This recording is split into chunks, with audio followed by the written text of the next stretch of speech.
तो जीवन में संस्कार सबसे बड़ी चीज है। बच्चों में संस्कार दीजिए, संस्कार दीजिए, परिवार में भी संस्कार दीजिए। अगर एक संस्कारी परिवार होगा दोस्त, कभी बिगड़ेगा नहीं। संस्कार आदमी के बातचीत व्यवहार में संस्कार झलकता है। इसलिए छोटे बच्चों से ही संस्कार सिखाने के चालू करिए। बच्चे संस्कारी होंगे दोस्त, आगे बढ़ेंगे। कितना भी धन दौलत आप कमाएंगे, सदुपयोग कर देंगे, वो सदुपयोग करेंगे वो, क्योंकि संस्कारी बच्चे हैं, आपने संस्कार शुरू से सिखाया है। आप देखो, कभी भी घर में जो है ना आप रहते हैं ना, वहां भय का वातावरण मत बनाओ, संस्कार बनाओ। संस्कार बनाओ, वहां भय का वातावरण नहीं बनाओ। भयभीत रहे सब लोग, आपसे डरते रहें और डर करके काम नहीं करें वो अलग बात है। लेकिन अब अगर संस्कार सिखा दिए, वो अपनी जिम्मेदारी समझेंगे। यस, हमारा जिम्मेदारी है, वो करेंगे दोस्त। और आप देखो, हमने बहुत लोगों को घरों में देखा कि जिस घर में बड़े लोग, बुजुर्ग लोग बच्चों से डरने लगे, बुजुर्ग लोग, बड़े लोग अगर बच्चों से डरने लगे दोस्त, हम बता रहा हूं, वहां पर रिश्तों की गर्माहट समाप्त होने लगती है। रिश्तों की गर्माहट समाप्त होने लगती है। बुजुर्ग बेचारा डर डर डर के रहता है वहां पर। दोस्त, उसी समय समझ लो कि कलयुग चालू हो गया। कलयुग की पहचान है ये। बाप बच्चे से डरेगा, लड़के से डरेगा, आपके देखो डर डर के रहेगा वो। इस तरह का व्यवहार परिवार में मत अपनाओ दोस्त। जिसे बुजुर्ग आपसे कुछ कहने से हिचके, अरे कहूं कि नहीं कहूं, अरे कहूं तो गुस्सा हो जाएगा, बहू गुस्सा हो जाएगी, लड़का गुस्सा हो जाएगा, पत्नी गुस्सा हो जाएगी। अरे भाई, ऐसा बनाओ कि हिचके नहीं, व्यवहार बनाओ, खुलेआम बोलो जो बोलना है बुजुर्ग को। इस तरह का बनाओ बुजुर्गों को। परिवार में सुखद संवाद करो, सुख वाला संवाद करो। ये नहीं टेंशन देते रहो, टेंशन देते रहो, जितना हो उसको टेंशन में परिपूर्ण करो। सुखद संवाद करो, तनावपूर्ण वातावरण मत बनाओ। मीठी बोली बोलो, अच्छी बोली बोलो, हंस के बोलो। जब परिवार में सुख का संवाद होता है दोस्त, तभी टिकता है रिश्ता, तभी टिकता है। जब तक बड़ों का सम्मान और अपनापन मिलता रहे, रिश्ता टिका रहेगा। अगर आपने ऐसी छवि बना ली परिवार में कि लोग आपसे डर रहे हैं, बहुत बोलने से, कहने से, कुछ कहने से हिचकिचा रहे हैं, डर रहे हैं, तो फिर आपके सारे धर्म कर्म व्यर्थ ही हैं। कितना बड़ा धर्म कर्म आप करो, सब व्यर्थ हैं। धर्म केवल पूजा पाठ ही नहीं है, केवल बड़ों का मान रखना, उनकी बात सुनना, उन्हें सहज महसूस करना, सहज महसूस कराना, उतना ही जरूरी है दोस्त। यही है सच्चा संस्कार। परिवार में संस्कार दीजिए। अपने ही असली ताकत है दोस्त। जो परिवार है अपना, वही असली ताकत है और वही घर की ढाल है। हर कठिनाइयों का मुकाबला करने के लिए वही तैयार रहते हैं, घर की ढाल वही बने रहते हैं। जब परिवार में मतभेद होने लगते हैं, विचारों में टकराव होने लगता है, शब्दों में कटुता आने लगती है, लेकिन इन मतभेदों के बीच अगर अपने ही लोगों को अपमानित कर दो, तो घर की दीवारें में खुद दरारें आ जाती हैं। वहां पर खुद दरारें आ जाती हैं, संबंधों में दरारें आ जाती हैं। इस शब्दों की कटुता, विचारों का टकराव, ये मतभेद दोस्त परिवार के दीवारों में दरारें डाल देता है। वो इस ध्यान रखो।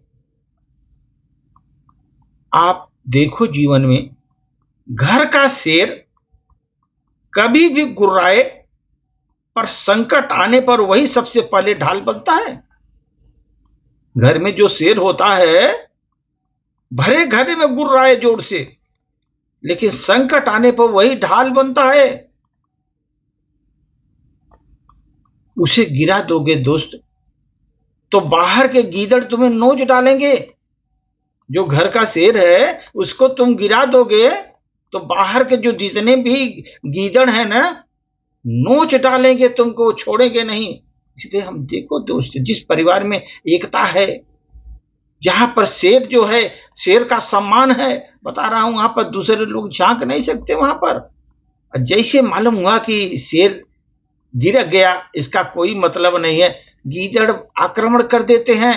गीदड़ मतलब आपके अपोजिट जितने गीदड़ टाइप के लोग हैं, गीदड़ नहीं, गीदड़ टाइप के लोग आक्रमण कर देंगे, नोच खाएंगे तुमको, और एक पल भी नहीं गंवाएंगे। वो एक पल भी नहीं लगाएंगे तो आपको तोड़ देंगे। दोस्तों ये ध्यान रखो, रिश्ते को तोड़ना आसान है, लेकिन उसको निभाना असली हिम्मत है। रिश्तों को निभाना अच्छी वो हिम्मत है आप में होनी चाहिए, रिश्तों को निभाने की। मतभेदों को धैर्य और प्रेम से सुलझाने की। अगर मतभेद भी है ना, धैर्य से, प्रेम से उसको सुलझाओ, क्योंकि अपने ही अंत में सबसे बड़ी ताकत बनते हैं दोस्त। अपने ही सबसे बड़ी ताकत बनते हैं जीवन में, ये ध्यान रखो। अगर ये भूल गए तो आप समझो गिर जाओगे। अभी 21वीं सदी चल रही दोस्त, प्रगति के साथ भी हमारी दुर्गति भी हो रही है। प्रगति तो हो रही है, दुर्गति भी हो रही है। प्रगति की दौड़ गुम होता जा रहा है धीरे धीरे, मानवता का संतुलन बिगड़ रहा है। हम लोग दोस्त, मानव चांद तो पहुंच गया, चांद पर पहुंच गया हम लोग, लेकिन कभी आपने सोचा भाई के घर तक नहीं पहुंच पाए आप, वो रिश्ते को नहीं मेंटेन कर पाए। आप चांद तो पहुंच गए, भाई के घर नहीं पहुंच पा रहे हैं। अंतरिक्ष में उड़ना सीख गए आप, समुद्र में तैरना भी सीख गए, लेकिन जमीन पर रहना भूल गया। मानवता कैसे रहना चाहिए, आदमी के साथ कैसे व्यवहार करना चाहिए, मानवता भूल गए। जमीन पर कैसे रहा जाता है ये भूल गए आप। प्रगति की दौड़ में हम लोग गुम हो रहे हैं। हमने बड़ी बड़ी इमारतें तो बना ली, महल बना ली, लेकिन हमारे हृदय संकुचित हो गए, कृपण टाइप के बन गए हम लोग दोस्त। संकुचित हो गए हमारे हृदय। हमने रास्ते तो बड़े चौड़े चौड़े करे, 6 लाइन, 4 लाइन, 8 लाइन, बड़ा बड़ा हाईवे बना कर लिया, लेकिन दोस्त हमने देखा ना वहां पर कि देखने का दृष्टिकोण हमारा छोटा ही है। बड़े बड़े हाईवे, पथ तो बहुत बड़े बड़े बनाए, लेकिन दृष्टिकोण छोटा कर लिए। हमारे दृष्टिकोण एकदम छोटे हैं दोस्त, निम्न स्तर के दृष्टिकोण है। इसलिए दोस्त, दृष्टिकोण को बढ़ाओ, आपका देखने का तरीका सकारात्मक बनाओ। हमने साधन तो कई गुना बढ़ा लिए, 2 व्हीलर, 4 व्हीलर, बड़ी बड़ी बसें, बड़े बड़े ट्रेन सब बना लिए, कई गुना बढ़ा लिए हम अपने साधन, लेकिन इतना साधन होने के बाद भी हमारा मूल्य कम है। हमने तो बोलना सीख लिया दोस्त, बहुत अच्छा बोल लेते हैं, बोलना तो सीख लिया, लेकिन प्रिय बोलना भूल गए। कैसे किसके साथ प्रिय वचन बोलना जाता वो तो भूल गए, कड़वे वचन से बात करते हैं, अहंकार में रहते हैं दोस्त। बोलना तो बहुत आता है लोगों को, हमारे पास विचार तो बहुत आ गए, विचार बहुत आ गए लोगों को, आचरण बिगड़ गया लोगों का। आचरण नहीं है दोस्त, आचरण चला गया। ये ऐसी स्थिति है आज प्रेजेंट में दोस्त।